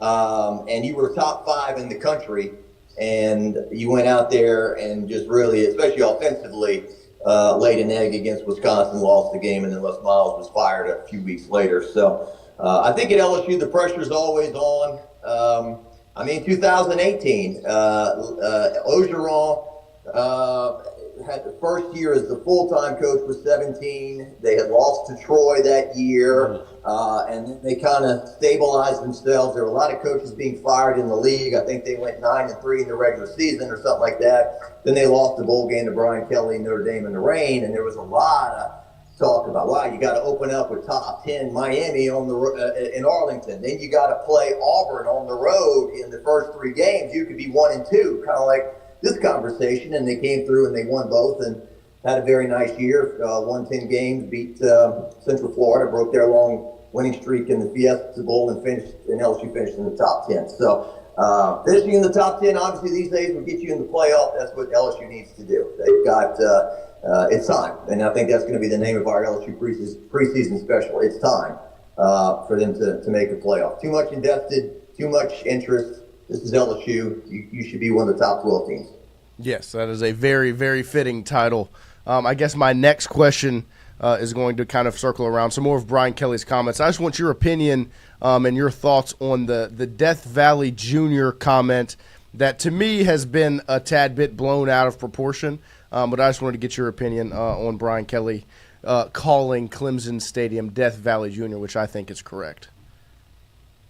Well, look, I think it's a shame now. I mean, I'm on a much lower level. I do these quarterback clubs and go speak sometimes. And certainly you want to be entertaining, right? Play to the room. Right, exactly. You want to be entertaining without being, say anything that's inappropriate or whatnot. And so you go in there and you crack some jokes that are really rated G and not offensive, and you don't want to go in there and people walk out. It's like, God, that guy was a stiff. Man, that was boring. So I think that calling it Death Valley Jr. is about as tame, not offensive as it can be. So I didn't have any problem with. The problem is these days there's a camera rolling everywhere you go, and there's always somebody looking to grab a headline, grab a quote, throw it up there, and here we go, and let's water and feed this thing and keep it going for as long as we can. So I don't really think that's a big deal. I think that's already a talking point. Who's the real Death Valley, right? I mean, so no. Now look, if LSU loses, I'm sure Clemson will have the tweet loaded. How about that Death Valley Jr. coach, and they'll throw up the shot of him banging his fist against after the USC game last year and all that. So that and $6 buy you a cup of coffee these days. So it doesn't matter to me. JD, the visual of Dabo Swinney, if Clemson wins with the camera in his face after, will be it just be insufferable. It'll be the Ryan Day. I wonder where Lou Holtz is right now. Like, it's going to be the first thing out of his mouth. Like, Death Valley Jr., huh? Yeah, my boy Lou Holtz. You have a proud Carolina Gamecock. You had Lou Holtz in the chamber. Yeah, that is awesome. The voice work today is excellent, I gotta say. Big Lou Holtz, huh? Just, I talk about Notre Dame. Notre Dame football. When the 2012 National Championship, when Alabama could have played their 4th string and still beat Notre Dame by 10 points. I mean, was it Eddie Lacy was a running back maybe? Yes. Right off the bat, just trucking these guys. Manti Te'o, it's like, this is not going to be good. And they cut to Lou Holtz after the game, and he's sitting there on the set. It looks like not only one dog, but maybe both of his dogs have died. And he's just like, well, Notre Dame just wasn't ready to play today. I don't know why. And so I'm thinking, I know why, because Alabama's got 45 NFL guys and you guys 5. I mean, it's not that hard to figure out, you know. So anyway, old Lou Holtz. We met him one time. I think he was coaching South Carolina. He showed up at the Crown Plaza Hotel. He was not, I don't know. Yeah, I mean, it was a night before game and everything. He had his intensity going. I just always saw that clip. Have you seen that clip on YouTube where they're holding him for a live shot at some function, and he's waiting a little bit longer than what he would have expected, and there's this poor girl who's like an intern or something, and she's like, I'm so sorry, Coach. 5 more minutes. 5 more minutes. And he's like, you lied to me. You didn't tell me. You lied. I'm like, poor girl, I've never seen that. Look it up. Lou Holtz on YouTube. It's like it's an indoor event. There's tables. It's like a banquet or some sort of fundraiser, and he's there and he's waiting to go live, and he's like, you didn't tell me the truth. You lied to me. I tell you, and I'm just like, Lou, I said, I've done live TV for a long time. It's happened many times where they say they're 2 minutes away, then it becomes 5 minutes in the way, things change. It's like, God, why are you, the poor girl, she's like an intern or something. I mean, she's like a 20, and I'm so sorry, Coach. But yeah, it should be up there if you look it up. So we all have bad days. I'm glad that they weren't rolling on me in my early days at Channel 9. Had some pretty incriminating stuff. We'll do it live. Oh yeah, well they have. Oh, Bill O'Reilly, that's still the all-time right. I ain't got time for it. We'll go to Sting and a cut on his new album. Take it away. Cuts the white shot, takes the mic off, throws it, kicks the chair. I did a few of those things. It battles the lapel mic like he's going to war. The rip-off is unbelievable. What do you mean to play him out? I don't know what that means. Yeah, I mean, it's funny because he was hosting, obviously he became huge on Fox News and everything, but he was hosting I don't want to call it fluff, but this is not hard-hitting journalism. It was like one of those Entertainment Tonight shows or Inside Edition or something. That's what he was hosting. Bill O'Reilly I'm talking about, but he was in some kind of mood. He had to get somewhere. To play him out. I don't know what that means, but we'll do it live. Put the camera on me. JD, we actually have added a new segment to our show called the 90s Sports Movie Club. And Jonathan's got a question for you on this topic. You got one? Yeah. Go ahead. I mean, it's the most general one of all. What is your favorite 90s sports movie? And why is it Eddie? 90s sports movie. Okay, well, I loved all the Rockies, but that was in the 80s. I think Rocky 5 was like 90. That was awful. That one's awful. Hoosiers, The Hoosiers was 86. I love that movie. Dang it. I'm trying to think. Major League, that was 89, right? That didn't make the 90s. Love that movie as well. I think Rudy was early 90s. So I do still find myself watching some of those clips. I know that the actual, it's like the JFK movie. It's a great movie, but there's a lot of factual inaccuracies in there. Stuff that did not happen, like, all the guys bringing their jerseys and laying them on the coach's desk and some of this other stuff. But I still love that speech where the janitor tells Rudy, you're 5'0" nothing, 100 nothing, and you're going to walk out of here with a degree to the University of Notre Dame. And I just, that little scene gets me choked up or gets me a little emotional. So, I do like the movie Rudy. I'm trying to remember the program, Yes. Blue Chips. Yes. The Replacements. Yes. What was so Gene Hackman, when he was the football coach, was that The Replacements or Yeah. what movie was that? That was The Replacements. When he had the little mustache. That was a good movie. So I'm sure it's not going to hang up with you. I'm going to think of something. No, those were great. Have you seen the Have you seen the movie Eddie with Whoopi Goldberg as the coach of the New York Knicks? That was our first movie in the sports movies 90s on 90s club. I vaguely remember it. I don't think I saw it. It's worth a shot if you ever found yourself. It really caught us off guard. It's better than you would think. Vernell Singleton is in it. Remember Vernell Singleton? It's the upset of the 90s sports movies. It's the upset. It's the, Yes. the surprise. Well, I expected the basketball in the movie to be bad, and then it was just all NBA players. It was all NBA players on the team. They just had different names, like Rick Fox, Mark Jackson, John Sally. Like, it was just littered with NBA talent. Poster tag. Oh, well, I mean, I guess it doesn't count because it's such a farce, but now that it's got the remake, Happy Gilmore was my favorite movie. Did you watch the second one? I did watch the second one the other night. I was a little tired, but still I was like, I'm going to say this. I appreciate Adam Sandler doing the movie, and because, I mean, it brings back a lot of good memories, and, you know, being in college and when you had less worries, and I appreciate him getting all the cameos. I didn't even realize some of the cameos after the fact, like the Eminem cameo where he plays the Sizzler's son or whatever. I didn't even know that was Eminem until afterwards, and just the non-stop cameos and people all in the same movie. That alone made it cool. I did laugh some. I mean, it is Happy Gilmore. It did get a little, you know, ludicrous. And I guess the biggest change in the movie is that, you know, the first Happy Gilmore, he's obviously 30 years younger, and he's just full of rage, and he's shouting and yelling all the time. And in this one, he's just chill the whole movie, basically. So that was the biggest difference. And they kind of did a Cobra Kai thing with it, where you expect him and Shooter McGavin to go head-to-head in some regard or compete again, but it was kind of like what they did with Daniel LaRusso and Johnny Lawrence in Cobra Kai, where they're teaming up, you know, against, they're trying to protect real golf, so to speak. So, you know, I think a lot of people have been slamming it, saying it's awful. I wouldn't say it was awful. I did laugh.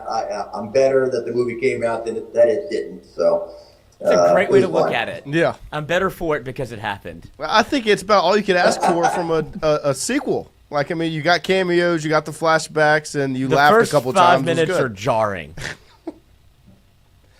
Well, yeah, I mean, I don't want to give no away spoilers. I know, no spoilers, but my God, they do it in a montage.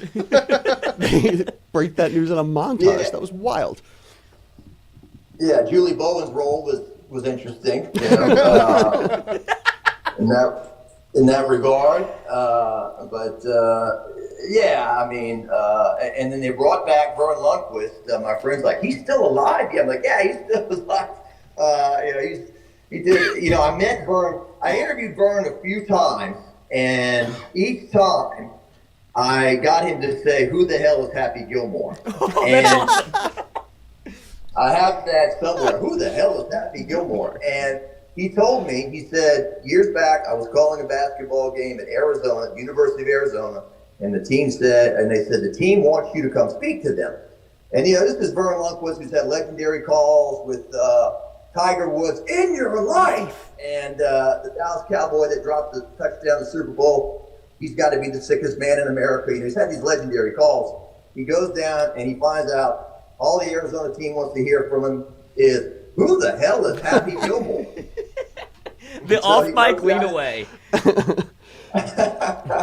So, I mean, the first one we used to reference all the time. We used to joke, Lafferty Daniel and Gilmore Happy, you know, where they have some on the tee box. And great movie, the first one, you know, was a cult classic, did not do well at box office, and I guess TBS or TNT started replaying it, and, you know, and then blew up. But certainly one of my favorite movies. But Waterboy, you know, I was in college for that one. We always joked that the sucky team was USL and the good team was LSU. And there's certainly some very quotable lines in that one. You can do it and all that. But what you pull.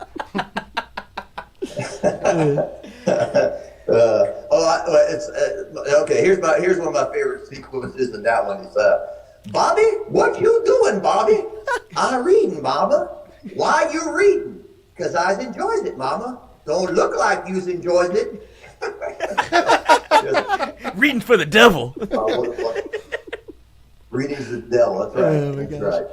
So, anyway. Well, JD. All right. Well, I need to get back inside. I guess We appreciate your time. We'll talk to you again next week. Thank you. Okay. Thanks for having me. Appreciate Thank you. There he is. The best in the business. I mean, I need to get back inside. I've been hanging out outside. He's the best. It's not even us keeping him. It's him keeping himself. That's the best part. That seems so funny. I love dude. it. I love it. Shout out to JD for joining us this morning. Shout out to Kinfolk. Shout out to the third time. Back and watched it when you were asking a question, and it was unbelievable. The look into the camera is all time. Dude, that's why I kept laughing. I was a schoolboy. Where's the help? I was waiting for the help. There's a bit of a delay on the Zoom, Oh, so you man. have to wait. You're not getting deadpanned by Jacques, even though it seems that way every time, which is fucking hysterical. That it seems like he's playing into the bit where he just is not gonna laugh at anything you say. I'm watching it again right now. It is unbelievable. That's a clip. That guy is my kryptonite. I cannot. The funniest ask thing is that y'all man would a like, normal question. If y'all hung out, y'all would be in stitches together, and the fact that it's a perfect match I on know, Tinder, it's and too then you good. see each other in It's person. too like, good. oh, the texting relationship is great. I can't talk to you in person. Right, just ready? in person. The timing I'm about is to weird. run it back right here. I have a physically perfect physique. And I actually woke up with a bulldog this morning. So, yeah. And with a bulldog. Yeah, I had with a bulldog, but. I mean, just his face when he says it. He says, and with a bulldog. Like he saw somebody get hit by a car. It was I forget unbelievable. that he can't see me. So in my mind, that's like that's part of the joke, right? I'm like, You're like, hello. that's the pointer on the joke, right? So I'm like, and then he can't. I like in your mind, you're the professional in this Yeah. relationship. And I'm like, why is this guy not feeding me what I need? Emmy award-winning journalist Jacques Doucet, Kinfolk, I don't have time for you. Do it. Answer the question. So that's why I was about to take your question about the movie because I just thought of it when we were asking. I was like, Yeah. this would be a good way to wrap up the interview. And then as soon as I started saying it, he's like, Because I'd already been thinking. I was like, well, I have to try to redeem myself, or at and least so I lobbed it up to ask you. another and horrible I thought you question did a again. good job. Yeah, and this time I actually. There you go. You I wouldn't performed. say dunked it, but laid it Yeah, in. you caught Laid it. it You in. scored. Yeah, I 2 mean, points. Like it wasn't, you caught it. You landed I made back the on the ground. I made the Weird Eddie reference that I didn't need to do. Yeah, you didn't have to throw the You did the you did the little Christian Mary again. And why is it Eddie? Well, also I did it the first time I asked him, who's your favorite LSU athlete? Why is it Lloyd Christianberry? The good thing this time is they actually understand the Eddie reference. Yeah. They did not understand the Cushionberry reference. But Jacques why is still that does my not. tick? Why is that my tick with this guy? Where I'm what a like, crush. normal question, and then I go, I better follow it up with something good. Here's the second half of a joke you do not understand, sir. Why is it another inside joke that I wish I you don't. knew? Like, why do I keep doing the same thing to this guy? Unbelievable, man. You'll see this in your nightmares. Yeah, seriously. Like the Something clip, I'm about going him. to clip that section of you asking the question We're gonna start putting them together. because it was impressive. But I'm glad that you're handling it better this time. Well, Yeah, for now. For now. Yeah, The spiral when I get home will be, brutal. fantastic. But But the thing is, it's making for good content. So that's what you always have to be. It's organic. You're positive. this now is the best running bit. No, it is. It's taken over Christian have. Mingle as the best running bit we do on the show. Why is it? But it's not on purpose. Why is it Eddie? And I love how Charlie Oliver just took over, like, trying to take care of you. He said, Glimmer says, the JD Kinfolk dynamic is undefeated. And then Charlie goes, JD/Kinfolk is definitely odd. I think y'all need to have Kinfolk just interview JD. I said, that'll have to be in studio. And then Charlie says, Kinfolk freezes up. He gets starstruck. And then he says, at Kinfolk, get a question prepared and jump in there and ask him something. Then he goes, gotta get the reps. Gotta get the reps in. Get in there, Kinfolk. Don't have scaredy wang. Hit him with something simple like, what are your thoughts about current cracking the starting lineup? I'm here to help if needed. Why does he remind me of Lloyd Cushionberry? Cushionberry? And why is it? It was awesome. And then you threw in the Vernell Singleton twice. That should have worked. And it should have worked. That was a good thought. I thought he'd be respect excited it. about that. I respect it. Yeah, I thought that was going to be the bridge. I thought that was going to be the I thought really good. it finally was like I find some He common just didn't ground. hear you say Vernell Singleton. Yeah, it just didn't work again. And why is it Vernell Singleton? And see, I didn't say Vernell Singleton whenever I was going through the names because I didn't want to take your thunder. That's very thoughtful. And so I was like, Mark Jackson, John Sally, Rick Fox. Who else? Vernell Singleton. Remember him? Perhaps. It was awesome, man. That's all. Thank you so much. And then the fact that he hasn't seen Eddie made it all right, even much better. more Right, higher he's trying to comedy. polite, and he's like, "Yeah, I remember. I've heard it Just say obscurely. Just say, I walked you into another awkward fucking situation. It's fine. Yeah, well, it's what makes the show special, man. I appreciate you. Appreciate everybody watching. When he meets me in person, it will be. He will think I'm yes. very funny because then he'll see the facial pauses and he'll get the joke. Yes, he'll understand it better. Chemistry's off the charts. The chemistry is Chemistry's off the undeniable. charts. I'm a vibe. Undeniable. That's right. There you go. We appreciate everybody joining us this morning, and make sure you give a shout out to AJ Sports Cards if you enjoy the show. Go into the store. If you enjoy the show, make sure you like and subscribe. But on top of that, go into AJ Sports Cards and just tell them, hey, thank you for taking care of Tingle & Co. and making sure that it's possible to continue to be brought to you every morning from 7 to 9 a.m. right there off of Drusilla Lane here in Baton Rouge. AJ Sports Cards has an awesome collection of cards already ripped out of packs. You got packs where you can rip your own cards, and they've got memorabilia and collectibles there on 3348 Drusilla Lane in Baton Rouge, Louisiana. Make sure you head over to AJ Sports Cards and just let them know you appreciate the work they do for Tingle & Co. You appreciate the help. So make sure you like, subscribe, and then you go to AJ Sports Cards and follow them on their social media. Keep up to date on all the cool things they have going on. If you saw on, I think it was Chris Martin's story, or Chris Martin's office, Stephen Milam and then the new transfer, his high school teammate that came from Oregon, they were in Chris Martin's office ripping some packs open in the office. I saw it posted on somebody's store. I don't remember. Ripping packs. And so if you want to be like them, go get some packs from AJ Sports Cards, rip them open. We will take a quick break, return, and close it out with some more entertainment for the rest of the next 25 minutes. Hey Tiger fans, when you're traveling through Natchez, Mississippi, make sure to visit Tom and Wright Granning at Go Mart and On The Go Deli, where you can fill up your tank and your belly. Go Mart has clean restrooms, community coffee, an awesome beer cave, and a great selection of anything you may need on your trip. Located at 4 Sergeant Prentice Drive as you're entering Natchez on the left. Also stop by Wardo's Po' Boys at 309 North Broadway on the beautiful Natchez Bluff, where the Po' Boys are so good you'll swear you're in Cajun country. When it comes to your home, the roof over your head matters. At CAS Roofing, we don't just install shingles, we build peace of mind. With years of experience and a commitment to craftsmanship, our team shows up on time, gets the job done right, and treats every project like it's our own home. Whether it's repair, a replacement, or storm damage that caught you off guard, CAS Roofing is ready. We're local, we're dependable, and we stand behind every nail, every shingle, and every promise we make. Because at the end of the day, it's not just about roofing, it's about protecting what matters most. CAS Roofing, built on trust, backed by quality.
Welcome back here as we're closing out today's show on this Wednesday.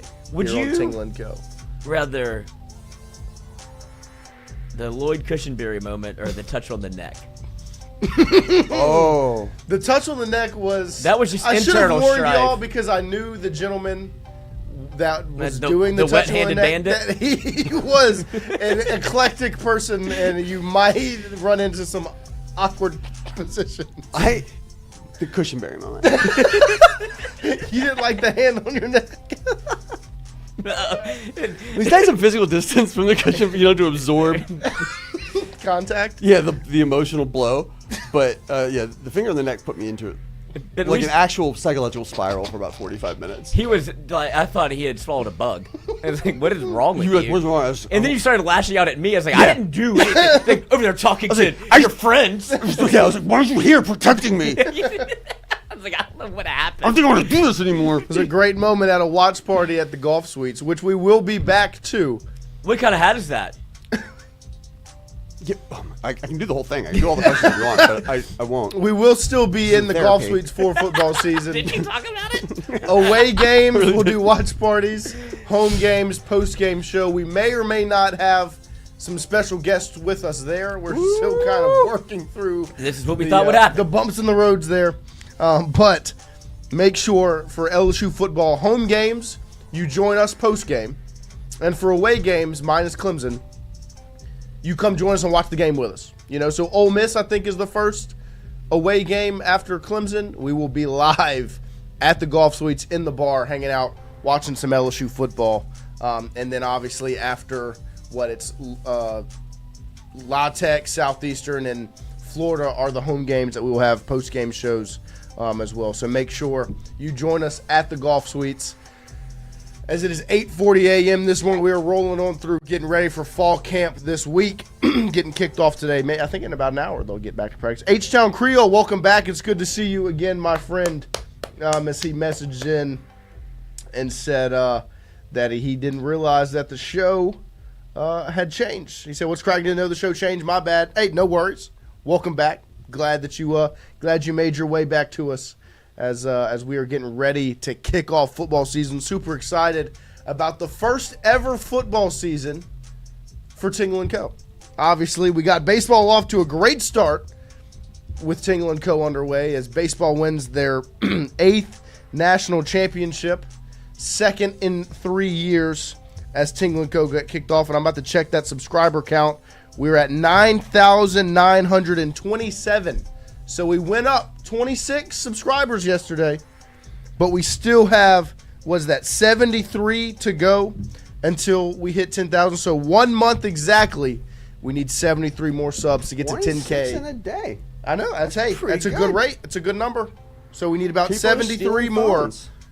before football season starts. Glimmer Fredette yesterday did say he tried to steal a phone from, Love from an old person. Love it. Keep Hell trying. yeah. Keep Make trying to sure. steal phones from the elderly, If folks. you're not subscribed, make sure you subscribe, right, kinfolk? Yes. Yeah. Mhm. And Yeah. then if you see strangers, ask them to call your wife or your mom or your aunt or your uncle or your brother because your phone's dead. You get their phone. When they Subscribe. say yes, you go to YouTube, you subscribe, you give them their phone back and say, you're going to thank me later. Turn those alerts on. And if they're already subscribed, what do you do, Lloyd? You Christian welcomes them right on the top of the head. You give kiss them him on the mwah. mouth. Kiss him on- Right? No, No, top of the forehead. head. Oh, it's called top of the head. Top of the head. Top of the Top of the head. head. Top of the head. Top Top of of the the head. You lick your Really fingers and touch their neck. Excited for football season not. get kicked off. Excited Lily. to start to see you guys much more often. Like Brian Burgess said, looking forward to seeing you guys in Clemson. Brian, we will find you. The show from the sheets returns. Nah, maybe Yeah. not. You're running this into the ground. It's Charlie Oliver. Charlie Oliver. Got to be different and entertain fellas. Like, There you go. Where else you getting shows from the sheets, brother? Shows from the sheets. A couple other websites, but not YouTube. That's right. Not YouTube. Documentary websites. Let's do BTS. Connect athletically. As Before- Hunter Hall said, he rolled right through. And that was the name I was about to bring up because we talked about our, what's the name of the segment again? 90s sports? 90s sports 90s movie. sports You should movies call it movie 90 for 90s. 90s for Well, 90s. Nobody makes fun of 90s Sports Movies Movie Club. Yeah. 90s sports. I even named it. This Yeah, is mine that you I did. need to remember. But 90 for 90 is not bad. It's like a play on 30 for 30, and most movies are an hour and 30 minutes, which would be 90. Y'all can find this out later. Regardless, Hunter Hall yesterday sent me a text message. Yeah. and he was like, got to put the work in. Crushing film. He was watching the program. There we go. And so get with it or get lost. You will be lost in the sauce tomorrow if you do not watch the program. Yep. Make sure you watch because it is appointment viewing, and we will talk about wrap up the show tomorrow. About 8:45 a.m. We'll be talking about the program. If we go long, we go long. On your favorite morning program. This one. This one. Talking about the program. The movie. Don't be abusive to the elderly, says Brian Burgess. Brian Burgess, you have a kiss coming your way. Oh, wow. Brian, run. Run. He does run. He'll be running today, probably. Yes. Ponderosa. This time of the year. He gets in football shape. There we go. Love it. But shout out Hunter Hall. I need to get into football shape. I've let myself go. You have. Well, it's been a long last couple of months. Really, it started when we left for Omaha, and I just haven't really snapped back into routine since then. I need to get back to it. Once it becomes routine, it's routine. There you go. Cardiologist said my heart's in good shape. Oh, yeah. Oh. Blood pressure's a little high still. That's my fault. But Yeah, that's just we'll Lloyd. get it down. It's also genetic. Oh, hell yeah. Yeah. It's Shout out my grandparents. Another brag. Shout out Pawpaw if you're watching. Pawpaw's blood pressure is about to get real high. My dad did say he was going to start his own podcast named This Is Casey. He should. And that's how he's going to start it off every morning. This is Casey. This is Casey. And then the show ends. Because that's how my dad answers the phone, and Lloyd's obsessed with it. Oh, okay. Because my dad, like when he answers, he obviously has a lot of work calls. When he answers the phone, he goes, "This is Casey." And Lloyd is obsessed with it. It's just such a big dick move. It's Casey. Got who you're looking for. What's up? You came to the right place. What do you need? Oh, you were looking for him. You got him. Hustle. Yeah. Who are you calling for? No Casey. This is Casey. Yeah. This is Casey. Consistency incarnate. You've reached him. That's awesome. This is Lloyd. This is LC. What the fuck, LC? This is Jonathan. This is Kinfolk, I think. Is this Kinfolk's This is Lloyd Cushenberry? This is Eddie. Cushion Boys Incorporated. Oh, the Cushion Boys. That's a great podcast. That's a great podcast. How may I direct your call? Push and Cushion. Oh, no, I'm comfortable with that. The Cush Push. Cushion Boys, maybe that'll be when we finally get around to doing our weird Other show. Yeah, it's been in the works for a while. You see how hard it is. I know. That's another podcast. And it's also the name of my yourself. Yes. See, life. You see how hard it is. No life. Just you see how hard it is. Yeah. All right. Let's go. Oh. All right. Let's connect athletically. These are all Youngs. Trey Young. Yes. Kinfolk. Or is it Robinsons? So wait, we got Corn Ferry, Live, PGA, LPGA, golf leagues. Yep. There you go. And the Corn Fatty. Corn Fatty. Corn Fatty. It's Bijan Robinson. It's Bijan Robinson. That's Bijan Robinson right there. Tim Robinson.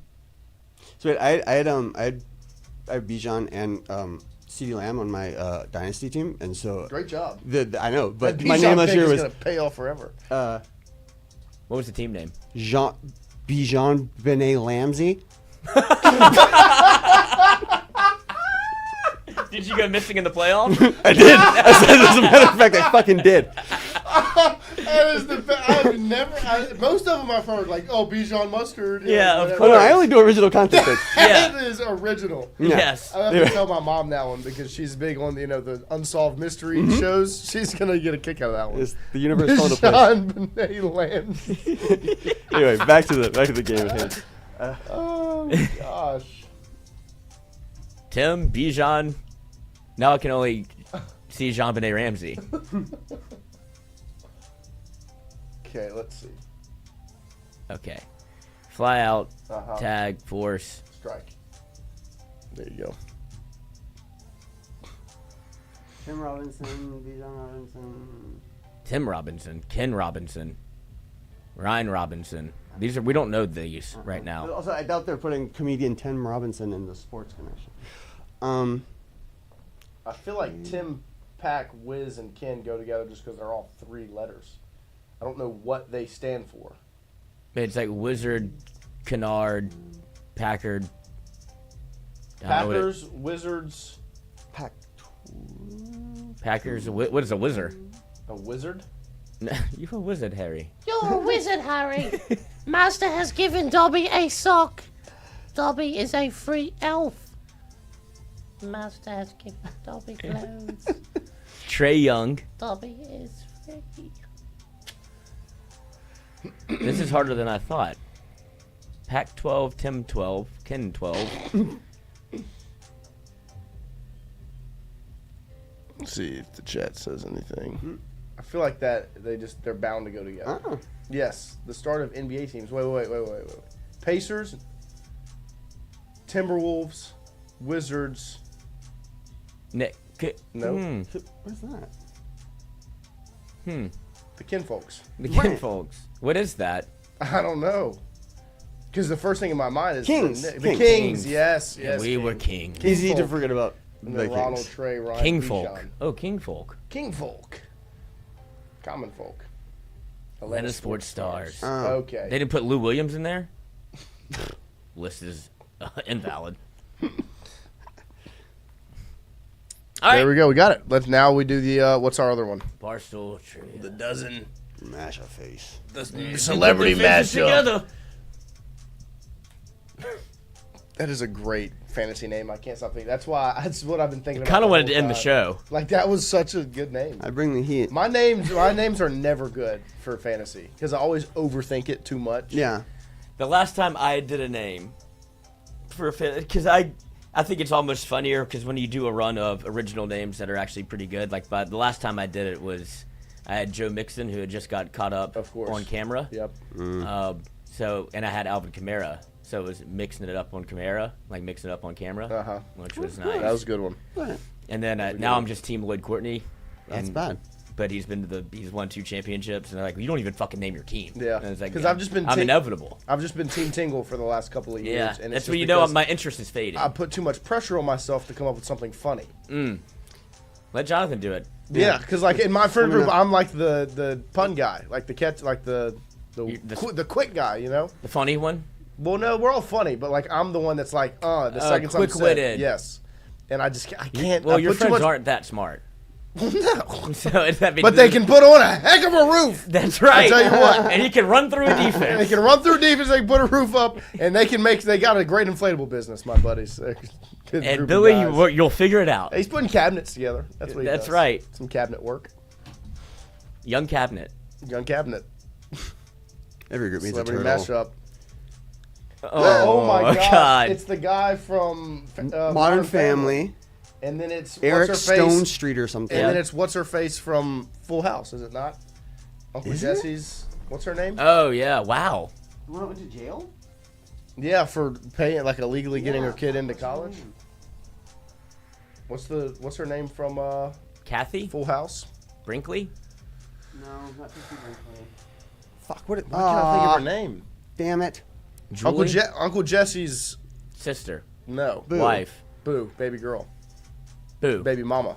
Drama. She also looks Johnny like Drama. She looks like Kathy Lee. Kathy Lee. But that's who it is. That's 1,000% who it is. But I can't think of her name. We're having a Minka Kelly moment again. Yeah. Maybe somebody in the chat. What's her name? No, they haven't said it yet. My mom would know. I feel like it's not even. If I call my mom right now, she'd spit the answer. It's not even. Lori Laughlin? Laughlin. Yes. Laughlin? Lori Laughlin. Lori Laughlin. Lori laughing herself to prison. Laughing that cell. Anything Eric's- for my children. There we go. Great Nice. job. Wow. NFL. Terry Glenn. Oh, man. I was going to say the Cowboys. Who was he with before the Cowboys? I'm not going to know this. I can just tell it's not. It's just not in there. Who did Terry Glenn play with before the Cowboys? Rams? That sounds right. I was going to say 49ers, but I was going to say 49ers too because I feel like that's always an often move. Mine is literally just. Rams feels good. I'd go with. Let's come back to it. Yeah. Let's see if somebody in the chat. See if somebody in the chat comes up with it while we're away. Thank you, Brian Burgess, Lori Laughlin. Yep. Laughlin? And Andrew Messina got it first. And Seville. MLB. Oh. The Colorado Rockies? Go with me. I don't know any of these guys. No, I'm thinking, is it Neil Walker? When the Cubs? Todd Walker. Todd Walker. That's the No, it was he was a power hitting lefty. I know Todd Walker played for LSU. I don't know Yeah. any of these guys. I'm pretty sure Jung Ho Kong played for the fucking Cubs, but I don't. I'm pretty sure about a lot of things that are very wrong. Come back to it. And why is it Eddie? Why is it Eddie? I don't know this one. Francisco Cervelli sounds And familiar. okay, so we've got Packers for the last one. And New England and Seattle. Wow. Oh, yeah. Okay. All right, guys, we need y'all to come to a common conclusion, friends. Young. Seville said Packers, so we've got 3 Packers. Do we trust That the actually Pack? yeah, that sounds right. Go Now I Pack, think about go. Go Pack, go. Go Pack, go. Go Pack. Well, he can't go. play in New England because it's not NFC. Yes. Go I'd Pack, like go. the He's drafted Cubs. by New England. Love it, Seville. Thank you, sir. Cervelli played for the Cubs, and they were good. And Okay, send it. 15. Yeah, that was the year before, right? Cubsies. Mhm. Nah! That's all right. That's all right. That's all right. Send me to hell. It was the Pirates. Andrew Messina says. It could be. Pirates won 98 games. Golf. Yeah, they went to the. That was the year where they had Johnny Cueto on the mound for the Cincinnati Reds, and they started chanting his name, and he dropped the ball, and the Pirates went It was like fucking Pete nuts. McCutcheon too, right? Yeah, that was a fun. Like the Pirates can do it. They fucking want to. Uh-oh. People want to go. Along with a major role in Happy Gilmore 2, this golfer won the Every golfer was 1991 PGA Championship. Oh, this would be. and the 1995 This would be John Daly. Open Championship. They had every major winner from the 90s in that movie. So Make that sure was a you little feed tricky. John Daly 3 times a day. I mean, he did have a major role. This is the only one that I would say has a major role. Yeah. Yeah. No, I don't And he, think won, any, he was the third alternate. I don't think any other. Fred Couples, he ate dessert twice in that film. Love it. Tony Blair. It's Tony Blair. Tony Blair. I knew that one. Why would I need to know who the Prime Minister of UK is? All I need is the President of the United States of America. Because they just do what we tell them to. They just listen to us. Nobody out pizzas the Hut, baby. That'd be Pizza Hut. Hungry Howie's is on here. Love it. I want pizza. You do love a I'm pizza. hungry I now. really do. Little roles in I, Tonya, and the Fantastic Four. Paul Walker Hauser originally played a young juggalo in the Lethal Weapon 5 episode of this cable comedy show. And Oh, It's Always Sunny So who is in it? Philadelphia. who's Paul Wait. Walker Hauser? He's Yep, there we go. Did you see that movie about the Atlanta bombing? Oh yeah. And then He's he was in kind that of Tanya. He's the big guy. Yeah, he looked with the glasses. He looks Yeah. like a bomber. Okay. Yeah. Yes, I know exactly what Yeah. you're talking about. He's actually a really, really good actor. Yeah, He's he- a great actor. Guy Pearce. Not your buddy, guy. Samantha Mumba. Orlando Jones starred in this 2002 post-apocalyptic science fiction film. H.G. Wells novel. 2002. Orlando Jones? Yeah, like the Mad TV actor? Uh-huh. Was it? Wait, is he in The Replacements? Yeah, he was the wide receiver, right? Yeah. Do you know any H.G. Looks like a jerked Wells off elephant. novels? I mean, it's like Around the World in 80 days or whatever, right? And 20,000 Leagues Under the... No, right? I have no idea. And I just wish we The could Time Machine, and then War of the Worlds. War of the Worlds is what I think it is. But it's not a... Post-apocalyptic? Action-adventure film. It's loosely. I don't know. I have no idea. I don't know. Biggest accident became important at work and missed the whole show. I'd No. say around the... Because Tom Cruise was in the world, and I think that was... That's Fuck you, okay. Gav. That's all right. That's all right. That's all right. Could you imagine? Yeah. Oh, Smack Eminem. that. Smack that. Remember Remember when Akon tried to build a city? Yeah, that just folded, actually. Yeah. The Pittsburgh Pirates. Fucking Guy Pearce. Orlando Jones. There we go. It's a hell of a football name. That is a great football name. Good job, guys. Great job, Not, guys. not perfect. The movie is that. Wow, he looks great. Guy Pearce. 2002. No, Orlando Jones.